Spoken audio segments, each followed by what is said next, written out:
HMDA పూర్వ planning director శివబాలకృష్ణపై ACB case వ్యవహారంలో తాజాగా ఈడీ సోదాలు కలకలం రేపాయి.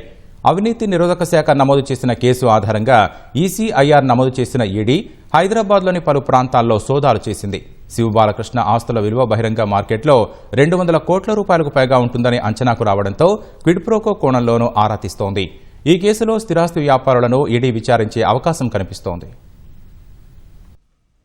అవినీతి నిరోధక శాఖ తనిఖీ చేస్తే ఇంట్లో ఏకంగా 84 లక్షల నగదుతో పాటు 32 లక్షల విలువైన 86 చేతి గడియారాలతో అడ్డంగా దొరికిపోయి ఊచలు లెక్కించిన హెచ్ఎండిఏ పూర్వ ప్లానింగ్ డైరెక్టర్ శివబాలకృష్ణ ఆస్తుల లెక్క తేల్చేందుకు ఎన్ఫోర్స్మెంట్ డైరెక్టరేట్ ఈడీ రంగంలోకి దిగింది. శివబాలకృష్ణకు చెందిన నివాస ప్రాంతాల్లో ఈడీ బృందాలు బుధవారం సోదాలు నిర్వహించాయి. హైదరాబాద్ రాజేంద్రనగర్లోని శివబాలకృష్ణ ఇంటితో పాటు చైతన్య నగర్లో ఉంటున్న ఆయన సోదరుడు నవీన్ కుమార్ ఇల్లు, మరికొన్ని ప్రాంతాల్లో సోదాలు చేసింది. ఈ సందర్భంగా పలు కీలక పత్రాలను స్వాధీనం చేసుకున్నట్లు తెలుస్తోంది. శివబాలకృష్ణ ఆదాయానికి మించిన ఆస్తుల వ్యవహారంలో మనీ లాండరింగ్ చోటు చేసుకుందనే కోణంలో ప్రస్తుతం ఈడీ ఆరా తీస్తోంది. శివబాలకృష్ణ, ఆయన కుటుంబ సభ్యులతో పాటు బినామీల పేరిట సుమారు 200 కోట్ల రూపాయలకు పైగా స్థిరాస్తులున్నాయనే ఆరోపణల నేపథ్యంలో వాటి లెక్క తేల్చడంపై దృష్టి సారించింది.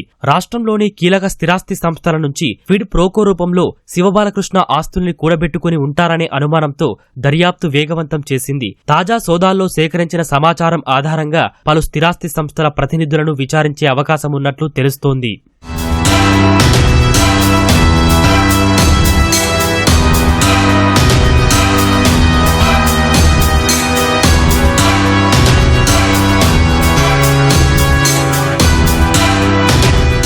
గతంలో హెచ్ఎండిఏలో ప్లానింగ్ డైరెక్టర్ గా పనిచేసిన శివబాలకృష్ణ తర్వాత హైదరాబాద్ మెట్రో రైల్లో ప్లానింగ్ ఆఫీసర్ గా రియల్ ఎస్టేట్ రెగ్యులేటరీ అథారిటీ రేరాలో కీలకంగా పనిచేశారు. అయితే ఆదాయానికి మించిన ఆస్తుల కేసులో గతేడాది జనవరి 25న ఏసీబీ అతడితో పాటు నవీన్ కుమార్ ను అరెస్టు చేసింది. శివబాలకృష్ణ హెచ్ఎండిఏలో పనిచేసిన సమయంలో పలు స్థిరాస్తి సంస్థల వెంచర్లకు అనుమతులు ఇప్పించే విషయంలో కీలకంగా వ్యవహరించడం ద్వారా పెద్ద ఎత్తున స్థిరాస్తులు కూడబెట్టినట్లు ఏసీబీ దర్యాప్తులో తేలింది. ఈ క్రమంలోనే హైదరాబాద్ పరిసరాలతో పాటు సిద్దిపేట, జనగామ, భువనగిరి, నాగర్ కర్నూల్ తదితర జిల్లాల్లో సుమారు 200 ఎకరాలకు పైగా భూముల్ని కొనుగోలు చేసినట్లు గుర్తించారు. అలాగే హైదరాబాద్లోని పలు ప్రాంతాల్లో అపార్ట్మెంట్లు, విల్లాలున్నట్లు తేల్చారు. వాటి రిజిస్ట్రేషన్ విలువే 8.26 కోట్ల రూపాయలు.